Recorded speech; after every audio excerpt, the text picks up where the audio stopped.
Tapi 41 malam juga saya dikurung. Ruangannya 1x3 bos, lu belum pernah kali lu. Waduh, kecil banget. 1x3. Ruangan ini ya. Tiap malam WC itu keluar dari lubang WC tikus-tikus tuh. Buat saya problemnya kan sholatnya gimana. Ya, Ya, jadi brother, kau memang belum pernah di penjara, jadi jangan nantang lebah. Nggak enak kalau di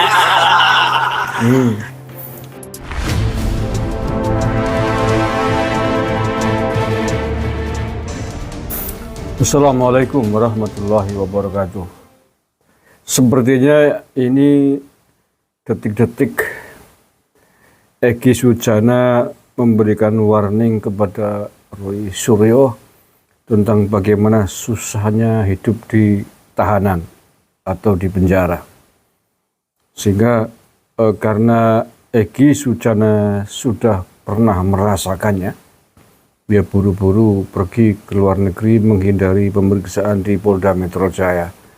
Nah, seperti apakah warning dari Egy Sujana kepada teman-temannya terkait bagaimana susahnya, sedihnya di tahanan.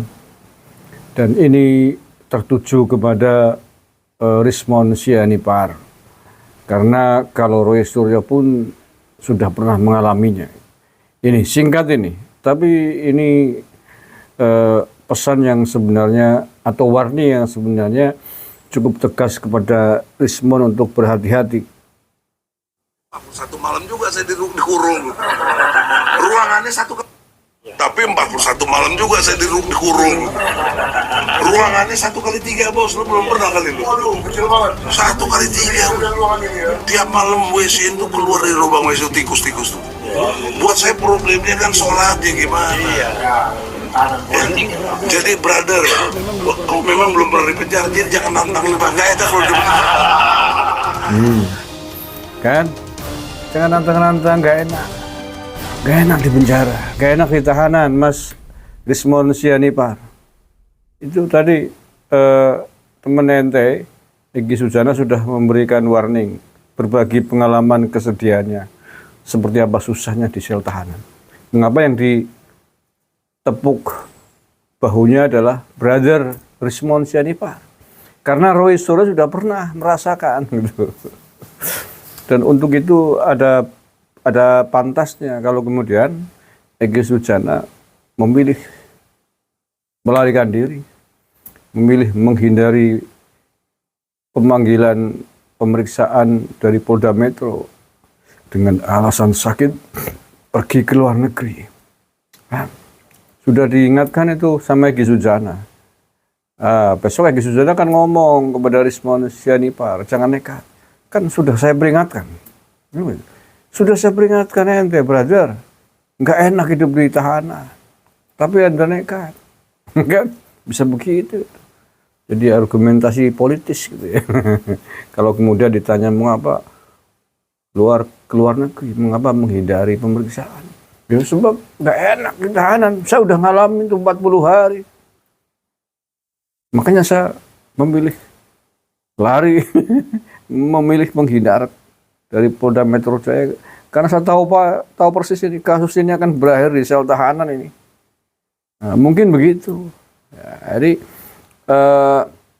lepas dari kepengecutannya Egy Sujana melarikan diri pergi ke luar negeri. Ini Rismon Sianipar sudah diingatkan oleh Egy Sujana.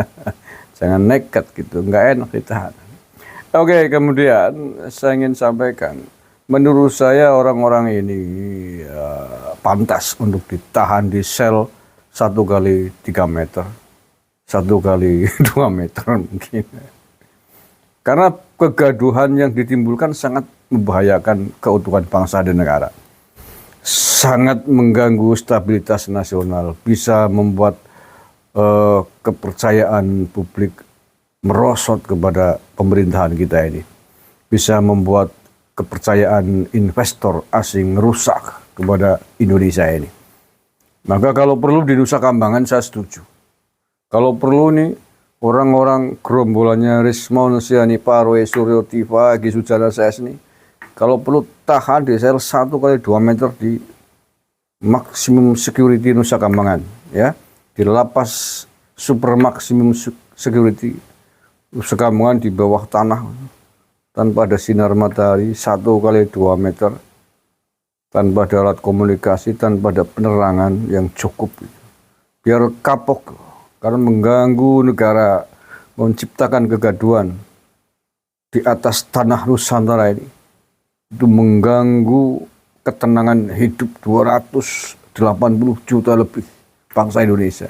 Dan beresiko terhadap hidup mereka semuanya. Beresiko terhadap keamanan bangsa dan negara ini. Ya, kalau perlu nggak usah pakai lama, tersangat, tahan semua, lempar Nusa Kambangan. Tahan di penjara Nusa Kambangan sana. Kalau perlu jangan 40 hari. Tapi kalau perlu 1 tahun sekalian di sel dulu sebelum diadili. Nanti penjara polisnya 10 tahun. Dipotong setahun, 9 tahun. Biar kapok. Jangan pertaruhkan bangsa dan negara ini. Jangan pertaruhkan keamanan, kerukunan, stabilitas nasional ini hanya gara-gara ego kalian, hanya gara-gara kebencian kalian terhadap pemerintahan yang sehari ini, terhadap Pak Jokowi. Gara-gara Anda kalah dalam percaturan politik, Pilpres 2024, 2019 dan 2014.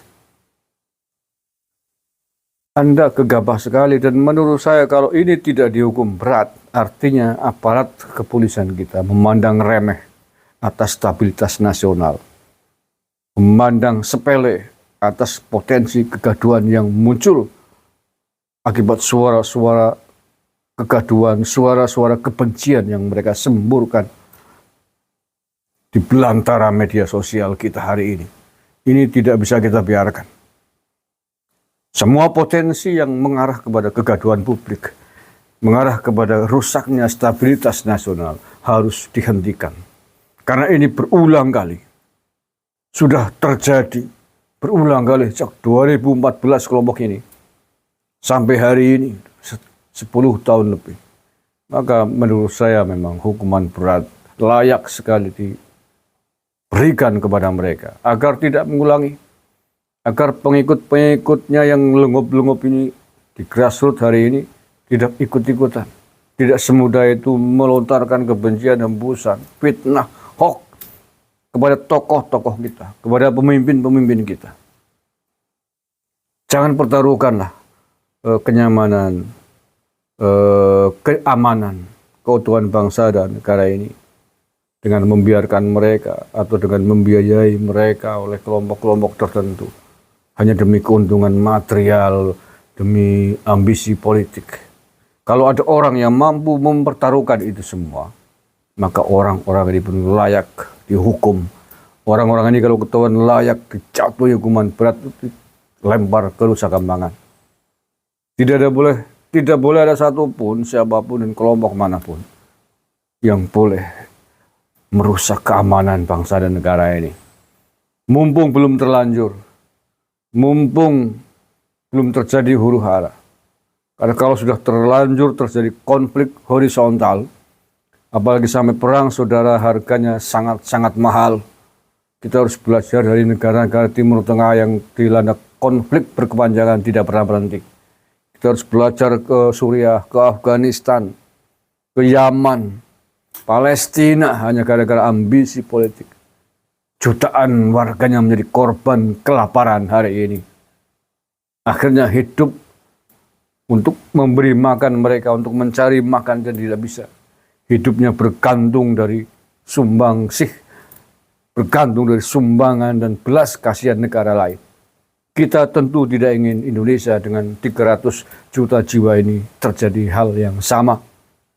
Dan kita wajib mencegah itu semuanya.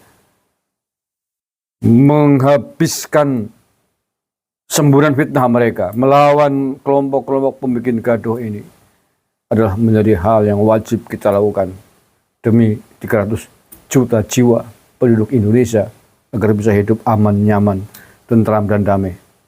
Menghabiskan, memenjarakan 1.000 orang masih lebih baik daripada menelantarkan, daripada memberikan resiko terhadap 300 juta jiwa penduduk Indonesia. Kenyamanan, kepentingan 300 juta jiwa penduduk Indonesia masih harus kita utamakan, kita kedepankan daripada kepentingan jabatan politis, daripada hanya segelintir orang yang selalu membuat gaduh bangsa kita ini. Tangkap, penjarakan mereka semua demi melindungi mayoritas bangsa Indonesia, demi 300 juta jiwa penduduk Indonesia. Terima kasih. Assalamualaikum warahmatullahi wabarakatuh.